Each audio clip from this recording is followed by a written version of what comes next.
স্বাগত ডিবিসি সংবাদে আপনাদের সাথে আছে হিমাদ্রি রাহা। শুরুতে জানিয়ে দেব আকিজ বশির গ্লাস সংবাদ শিরোনাম। পাল্টা শুল্ক আরোপ পুনর্বিবেচনা করতে ৪৮ ঘন্টার মধ্যে যুক্তরাষ্ট্রকে ২টি চিঠি দেবে বাংলাদেশ। উল্লেখে থাকবে ঢাকার কর্মপরিকল্পনা।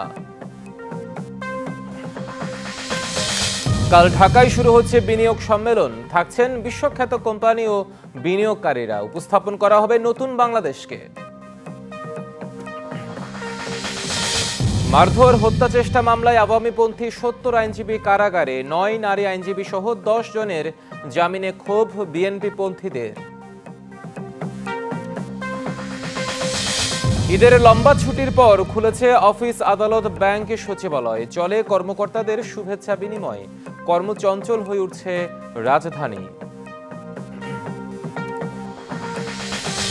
দুর্নীতির অভিযোগ খণ্ডন করতে না পারায় ব্রিটেনের মন্ত্রিসভা থেকে টিউলিপের পদত্যাগ।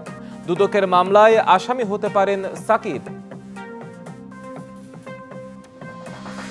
The relentless shelling has made it perilous for residents to escape their homes or makeshift tents, with many fearing the indiscriminate nature of these. সভ্যতাকে পদাঘাত করে মানুষ হত্যার নারকী উল্লাস ইসরায়েল। বর্বরতায় গাজা এখন মৃত্যুপুরী। হামলায় বাতাসে উঠছে মরদেহ।